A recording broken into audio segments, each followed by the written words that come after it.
Welcome back, everyone. Hey there, this is Stephanie with Lady Suburbia and Biz Marketing Coach, and welcome to episode 2 of the Marketing Reseller Business Podcast. Today, we're diving into a topic that's been on a lot of resellers' minds lately. I have been monitoring social media, and I can't open up social media without seeing some post or video regarding why resellers are quitting different platforms this year. And I would say I've been seeing it more over the past month or so, but it's something that has been going on for a while. So let's dive in. If you've been feeling frustrated with declining sales, platform changes, or just overall burnout, believe me, you're not alone. In this episode, we're going to break down a little bit more about some of the top reasons why resellers are leaving the industry, and what changed in reselling over the past couple of years, and most importantly, what you can do if you're thinking about quitting or maybe pivoting your business to something else. Now, whether you're a seasoned reseller or you're just starting off, this episode will give you some insights into what's really going on behind the scenes. So you can grab coffee, some tea, and maybe you're a reseller listing right now and you just want that background noise. I hope that this episode can enlighten a few things and give us a little bit of direction on why we feel resellers are quitting platforms over the past couple of years. Here we go.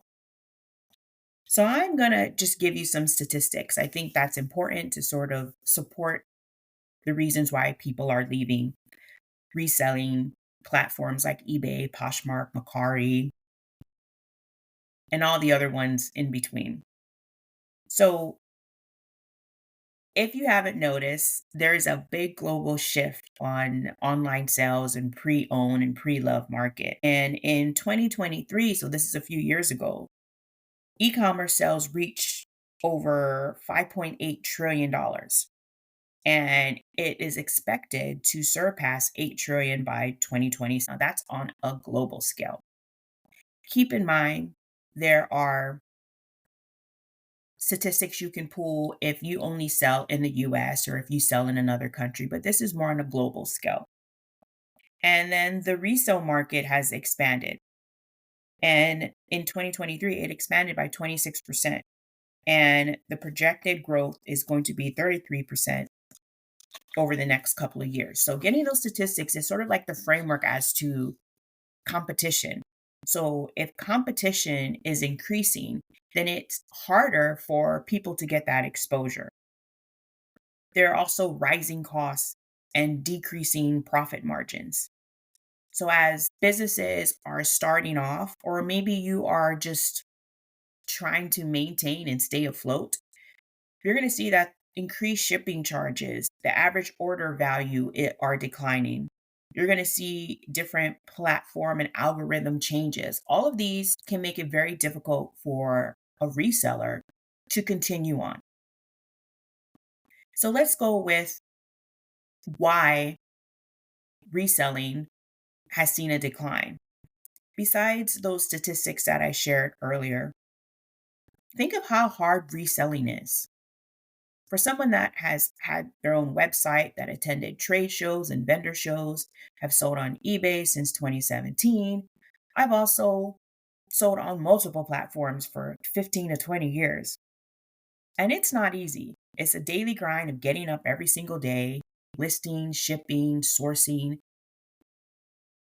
It's not meant for everyone, and that's okay. When you add in rising cost of sourcing and just the time constraints that reselling can do, it makes it very difficult. And one may not be equipped or AKA built to maintain that for the long haul. That doesn't mean that you're not a great reseller. It doesn't mean that you're a bad reseller either. It doesn't mean either or. It basically is just saying, like, hey, you know what? Reselling is hard. Running a business is hard, even though you may have it set up as a hobby. The people on the other end, our customers, they don't know whether you're a hobby seller or not. All they're doing is they're going to a platform or going to your website and they're purchasing a product. Whether you decide to run that part time, full time, or as a hobby, is really irrelevant to them. They're looking for a product or a service, and you're providing that, and they're going online, doom, doom, doom, purchasing it, and moving forward. With reselling being so hard, you have to take on multiple hats. You're just not the person that sources. You're also the person that takes photos. You're the person that lists. You're the person that ships. Now, if you have more than one person on your team and you're able to manage and delegate those tasks, that's great. But a lot of the reseller friends that I have in the community are one or two person reseller teams, meaning they're responsible for all aspects of the business. And we're not even talking about promotions. We're not talking about social media. We're not talking about hiring of contractors. We're not talking about building relationships in the community. We're just talking about the basic procedure and process of running an online store. There's a lot of things involved, and it's not easy. It's very tough. So, as we sort of segue to platforms, think of the rising costs of platforms, what they're charging in terms of their fees. Not only are there platform fees that are increasing, there are also shipping fees. And so, sourcing and finding items that have a lower cost of goods so that you can make a profit may not be fun anymore. I know for me, as I go and I look at the different platforms, I'm seeing increases in ads. I'm seeing increases in fees. I'm seeing that on both ends, it seems as if the customer and the seller are being charged more. Do you think that's fair? Well, maybe or maybe not. But if you're a business and there are rising costs associated with maintaining that business, you have to pass that down somewhere or you have to find ways to cut costs. And so as these algorithm changes and as the platform changes in terms of what features or benefits they're giving you, you have to take a look at if it's worth your time. And if it is, then continue on. And if it's not, you have to look at other opportunities that can fulfill that particular passion. And that's one of my other points is it no longer serves your purpose anymore. It no longer serves that passion that maybe you had originally. I know for me in the beginning, I was reselling as a form of making extra cash. I was planning for college for my children. I was trying to pay off debt. I was in between certain medical issues that I was going through and I couldn't work a full-time job. Reselling and also being a business advisor allowed me to do contract work, allowed me to have more of a flexibility to be with my kids and to also manage activities and things that work for me. Now, your business model may be way different than mine, and the reasons why you got into reselling are going to differ. I get that. But that passion of it no longer serves my purpose anymore. I can see why people are leaving. And I'll give an example. Years ago, when I started reselling, mainly was on Poshmark and eBay. I sold tons of clothing and I had access to some suppliers, which allowed me to really get my goods, my cost of goods lower. And so as I'm selling online, of course I wanted top dollar, but I also wanted to flip it quick and I didn't want to keep a bunch of items stored because of the limited space that I had. Fortunately, now I have a storage unit. I didn't have that in the beginning. I was working out of my own closet and just little storage areas that I had around the house. Well, at a certain point, I got tired of the grind of listing clothing, and I know it was no longer fun anymore. Now, I still list clothing. I do have it on certain platforms, but I'm just a little bit more strategic about what I want to list. It's not fun for me. It doesn't bring me passion. It doesn't drive me to get up every day and say I want to list clothing. I have nothing against clothing. It just doesn't serve the passion that I thought I had when I was reselling. And I was able to pivot and I pivoted into selling more hard goods and electronics. And I'm still getting items that I feel are pretty good. I'm listing them online, clothing items, but that's not my main source. My main source are other categories. Some of you out there can totally relate to that. Maybe in the beginning you were selling in one or two categories and you really enjoyed it. And now you're at a point where those categories don't serve that purpose anymore, or you don't feel that this is for you. It's okay if one passion closes up and another passion opens up and you move on from this project. whether you move on from it being a business or a hobby or something where you're like, hey, this was one journey and I'm moving on to the next. Other things I want to talk about is customer behavior and sort of some expectations that we're seeing now. Now, we can talk about the big conglomerate with Amazon. And I do enjoy the flexibility to be able to return items and having that window. But if you are a Amazon seller like I was, and I continue to be one, very part time. I just have a handful of listings there. My account is still open. But at one point, I was really trying to get involved with Amazon and selling. And there are so many things involved in selling with Amazon. It's getting harder for smaller sellers to be profitable. One of the things that I love about it is the return policy. Sometimes it's 30 days, 45 days, or longer, but that affects you as a seller.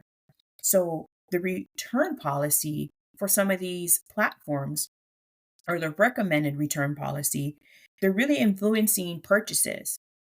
There's free shipping, there's free returns, there's 30-day returns, there's paid shipping, paid returns. There's just a whole bunch of things. And I think at the end of the day, people want that flexibility in returning items, and we get kind of spoiled. And so when I purchase something on a big store, what I end up doing is I realize most likely that's a small business. And in 45 days, I personally don't think it's fair for me to return an item because 45 days is more than enough to test an item to see if it works and then tossing it out to get a return. It's actually affecting the seller. Now, the convenience of returning it, whether we use it or not, I get it. You get your refund, no problem. But those items that you're purchasing from some of these places, they're going back to liquidation bins. They don't necessarily go back to the seller. The seller has to take a hit and they have to reach out to Amazon and try and get a refund. And in most cases, they're not even getting any money or they're getting a small percentage of what they paid for. Now, returns and taking losses is part of running a business. But when you look at those policies on other platforms, it can be a little bit more challenging. You know, Mercari had no seller fees, no buyer fees, combination of both, and charging all these things. And then Poshmark, 20% across the board. And when you start taking into those fees and the return policies on these different platforms, it can get a little confusing. eBay, you can set your own.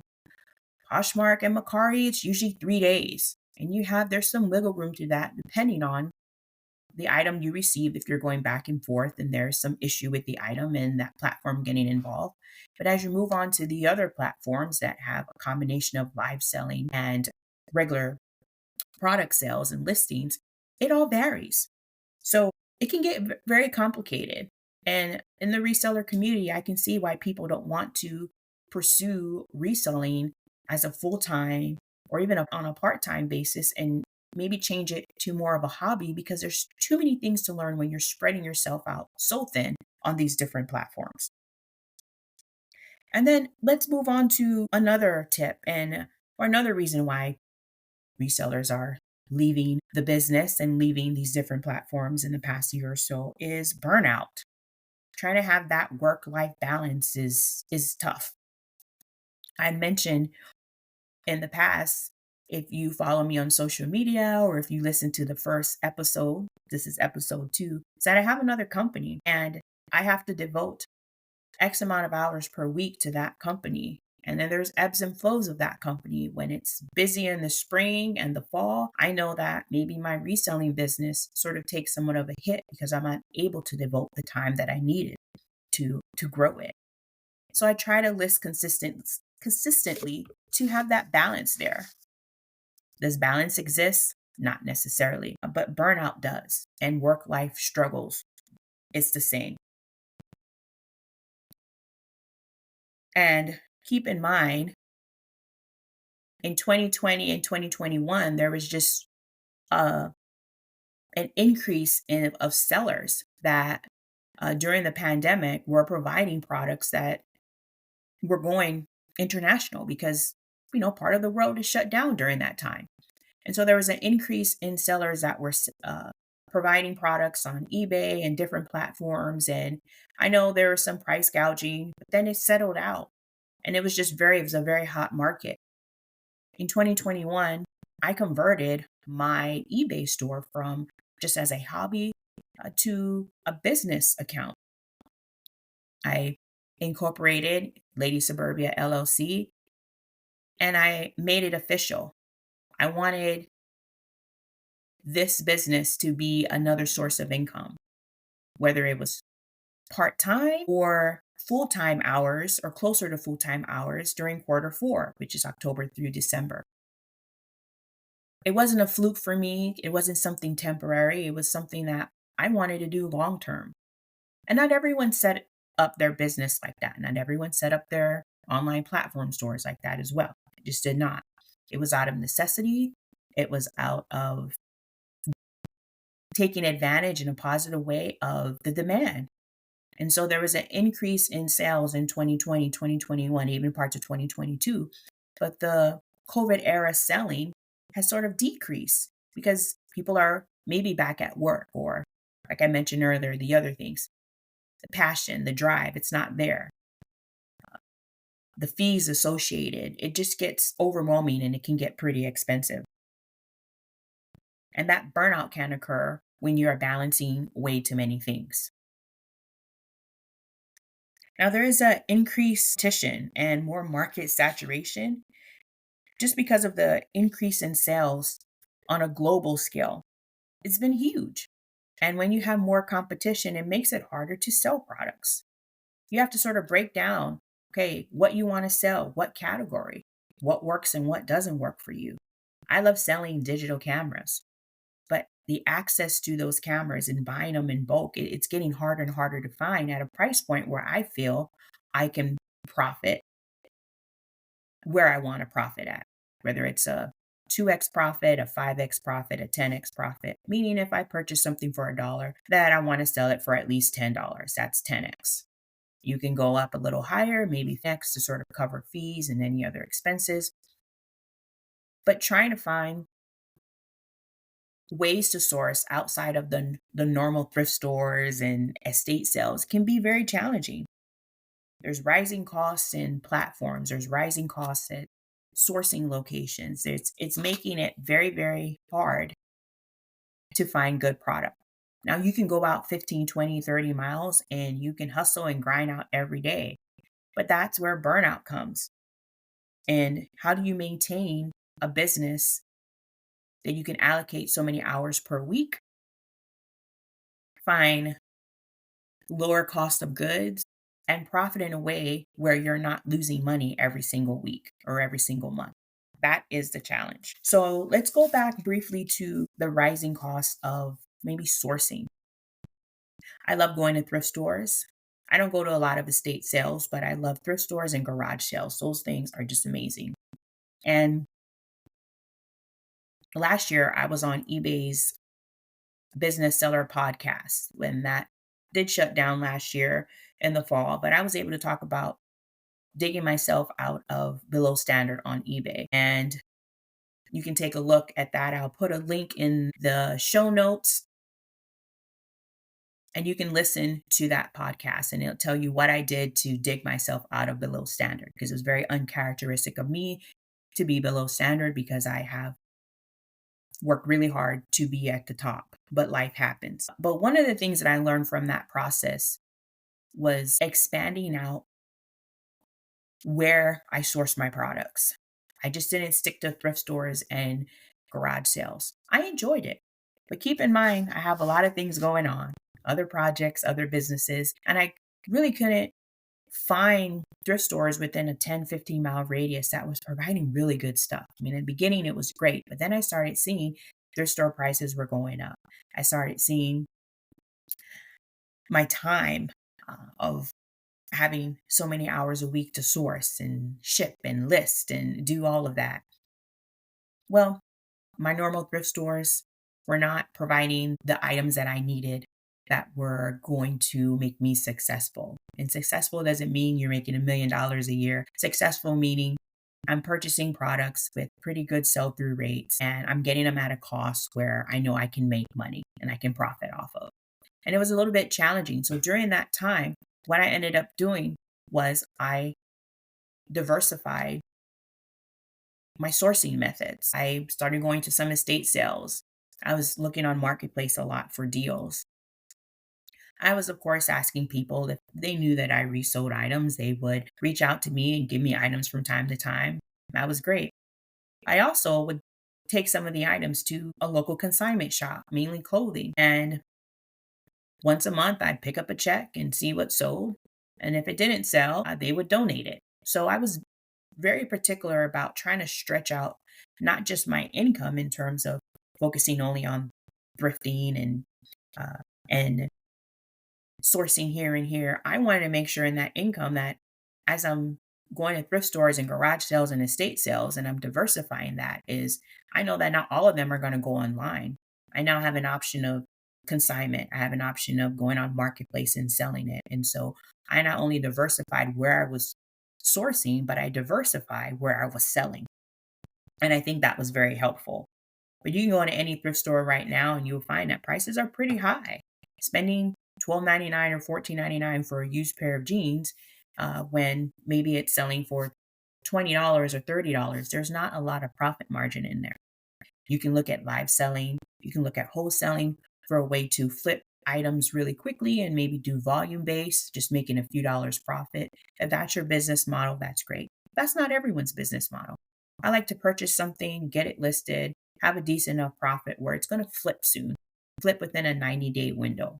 And if it doesn't, then I have to reallocate, reduce the pricing, maybe offer some specials or flush it out, get it out of my store and move on and donate.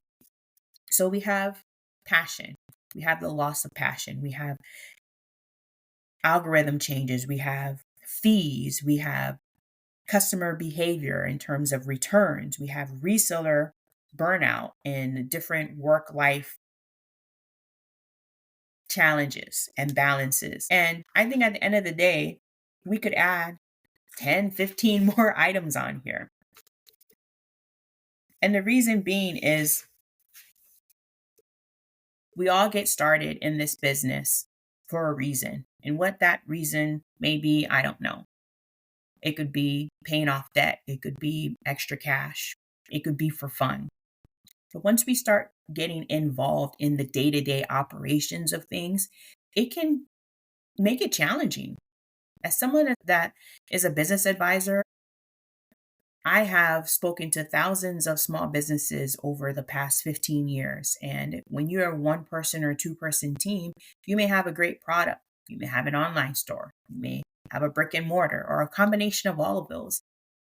And the passion you have to make that product or to sell that product can be diminished by all of the things that you have to do to keep your store running and to keep your business running. When you combine all of that together, that's where the challenge comes from. The challenge is, how do I stay afloat? How do I market? Am I going to promote? Am I going to share it on this site? Oh, I have to post on social media. Oh, now I'm going to create this. Now I'm going to create that. Oh, wait, I need to take a photo. I need to source. I'm not going to make money off of that. It can get complicated. And that's where burnout comes from, not being able to handle all those elements. I wish reselling, even having an online store, whether it's Shopify or you create your own website, because I've done it all. I wish it was simple. Find an item, product or service, take pictures. If you're not given pictures by a wholesale company, get it posted on a site, add a price, and boom, someone buys it and you ship and move on. The baseline of it seems very easy and simplistic, but all the things involved in the middle is what makes it complicated. So I don't want to be a Debbie Downer and say that if you have a reselling business or an e-commerce site and you've quit over the past few years, it doesn't make you a failure. It makes you a business owner. It makes you an entrepreneur. You tried something, you took a risk, and for whatever reason, it didn't work out for you. Maybe you pivoted from one category to another category, and that brought you a little bit more passion. Maybe you moved and the area that you moved to now, it's just a little bit challenging in terms of sourcing. You could be a caretaker, a mother, a father, a parent, and you're involved in a lot more projects and activities than you thought you could be involved in. It's just taking up so much time. As much as you love selling on these platforms, you can't commit the time that it needs for it to grow. Or maybe, hey, you're working full time and this helped you during the pandemic. Maybe you're able to make a little bit of money, sustain your household for a little bit, but now you've moved on. So when I see resellers quitting a platform, I don't think that it's anything negative. As a business owner myself, I've had projects that I've started and I had to stop. And I stopped for some of these reasons I mentioned before. It was burnout, rising costs of platform and subscriptions and different changes. At one point, I was selling items from my home state, Hawaii, and I had multiple wholesale contracts. That was such a small store, going to trade shows and vendor shows and trying to sell online here and there. But the cost was increasing and it was no longer profitable. I did not burn any bridges with those wholesaling companies. I just decided to not renew my wholesale contract. At one point, there were no minimum, and then it became a few $100s a month, a quarter. Then it became a few $100s a month, and then it became $1,000, and it started increasing and increasing. Where I wasn't at that point. I was part time, maybe even below part time. It was more of a hobby. And if the business received funding to grow and it was able to take off, that would be fine. But there's so many reasons involved why people are quitting. And I don't want anyone to get discouraged by what you see on social media and people saying quitting is best, move on, or don't quit. It's your business. It's your hobby. It may be your passion. That works out for you, that's great. But if that feeling is not there anymore, if you don't have the time to do it, don't stress yourself out. Look at resources in the reseller community. Try and find small business organizations and nonprofit organizations that can help you with scaling, that can help you brainstorm to find ways strategically to grow your business or hobby. Look at grants, funding opportunities, not where you necessarily go into debt, but ways that you can probably buy in bulk and decrease your cost of goods, to lower your cost of goods so that way it can be more profitable. Look at sourcing outside of the regular thrift stores and estate sales. Or if you're doing mainly online and doing bulk, convert it to the other side. Maybe reduce the amount of money you're spending on bulk purchases and go back to the old school approach of going into stores. Looking at items with maybe only higher sell through rates. Try not to hold items for long. Or maybe you don't mind holding items for a year or two. Find out what works for you. Because no matter who's talking on the other side of the mic, on the other side of the camera, they're not your business. They're not your hobby. They're not in your household. They don't know what's going on in your life, on the ins and outs of why you want to be a seller, why you want to quit being a seller. All they can do is give you some advice that you can take and you can see if it's going to work for your situation. Now, there are a lot of benefits of selling and starting a reselling business in 2025. But don't be discouraged by what you see on social media of people leaving and leaving in numbers. I will tell you a few things. All platforms are going to have increasing expenses, whether you believe that's right or not. I take a look at Facebook. They have a marketplace. You can purchase local or you can ship your items to the buyer. Well, one of the things that I discuss when I am talking to a lot of business clients is the free option. And why am I paying now? People aren't seeing my posts. They're not seeing this. Why is it a pay for play kind of thing? And no matter the platform, you have to understand it's a business. And we take it personal because our business is personal. Our hobby may be personal. Running it part time, full time is personal because we're a 1, 2 person team, or maybe we're employing a few people. If you offered all of your services for free, then you will not be in business. No matter how big the company is, no matter how many people they employ, no matter how many millions or billions of dollars a year. If I had my reselling business or my marketing business and I decided to offer all my services for free, I will not be in business. So I'm going to have to charge something. I'm going to have to charge a fee for the products I sell. I'm going to have to charge a or price for the services that I provide. Now, whether you agree or disagree with that, it's the truth. So look at different platforms and marketplaces and realize you may not like the fee they're charging, but they're going to have to charge a fee to stay in business. Whether they're making millions of dollars a year or billions of dollars a year, you're going to have to increase your pricing as well as the cost of thrifting and online sourcing. As all those prices go up, you can't sell something for $20 that maybe you sold $20 2, 3 years ago if the market demands that it's selling for 30. Maybe you want to get rid of that item and you're doing a clearance sale. That's perfectly fine. I get it. But just to keep it there and thinking that's the market, think differently. Try something new. And when you have that shift in that mindset of rising costs of expenses and fees, don't worry about it. All companies do it, all platforms do it. And if you had your own store, your own platform that you were taking care of, that you were in charge of, there will be fees associated with that. There'll be fees with Google Analytics, with promoting and SEO and domain names and fees that you have to pay to have a cart on your site and processing fees. Now, these platforms, they have been making a lot of changes lately. And that's one of the top reasons I've been seeing lately of people leaving is because of platform fees.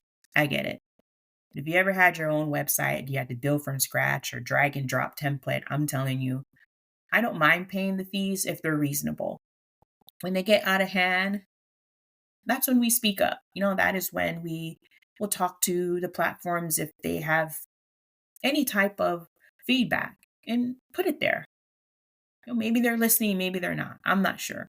At the end of the day, don't be discouraged if you've had a business, hobby, or passion that's dwindled in the reselling world. If it doesn't work out for you, it's okay.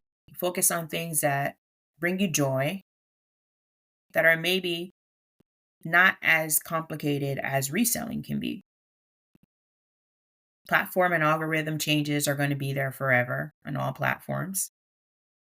The rising costs of items, it's not going to change. If you have some sourcing methods that I haven't mentioned, please feel free to post it in the comments and share that with the reseller community. There's still millions and millions of people out there purchasing products on these platforms every single day. Whether you want to deal with the daily grind of being a reseller and having somewhat of a business structure, that's up to you. I encourage you to take a look at your finances, take a look at the resources in front of you. And if it doesn't work out, it's all good. At the end of the day, do what you feel is right. Now, one of the episodes that we're going to talk about in a future recording will be based on why you should sell in 2025 and why reselling can be a viable option. Make sure your expectations align with your goals. Reach out to the reseller community and find other best practices and tips that can help you succeed and help move you forward with your business. Get encouragement. See that it's not all negative. There's a lot of positive aspects to being in the industry, and find out what works best for you. Think about pivoting, think about diversifying your income streams, maybe a podcast, maybe selling digital products, maybe creating a community where you can still be a reseller, but having an additional income that can help you with whatever goals that you have. If you feel like quitting, emphasize the quitting and see what that means, what this quit means. Quitting doesn't make you a failure. Quitting means that you can move on to something else. E-commerce is adapting. It's evolving, and for you to be able to pivot with it and adapt with it may allow you to be in the long haul for a while. If you have any struggles or you feel as if it's time for me to move on from reselling, do it. If you feel that you want to stick through it, do it. At the end of the day, it's all about your goals, your dreams, your aspirations, and what you want to do with the organization, what you want to do with your business. I would even consider maybe reducing the amount of platforms if you feel overwhelmed by being on 5, 6, 7 platforms. Some of my reseller friends cross list. I think cross listing is a great resource. But depending on your time, you have to be careful with cross listing because at times, if it doesn't automatically delist and relist, you may have sales on multiple platforms and then you can get dings on all 3 or 4 of those platforms. So choose something that you can do within your time, within your resources, and see if that works for you. I am blabbing on and on, but I do love to talk. I love connecting with others. I love the fact that as resellers in the community, we can help each other engage and we can help each other with the different struggles that we may have. At the end of the day, stay strong. And whatever decision you make, let it be a decision that you're comfortable with. Reselling is not easy. It's tough. It takes a lot of work. Stepping away is okay. Continuing on is okay. We're here, guys. We're here. This is Stephanie with the Marketing Reseller Business Podcast. I wish you all luck and stay tuned for the next episode.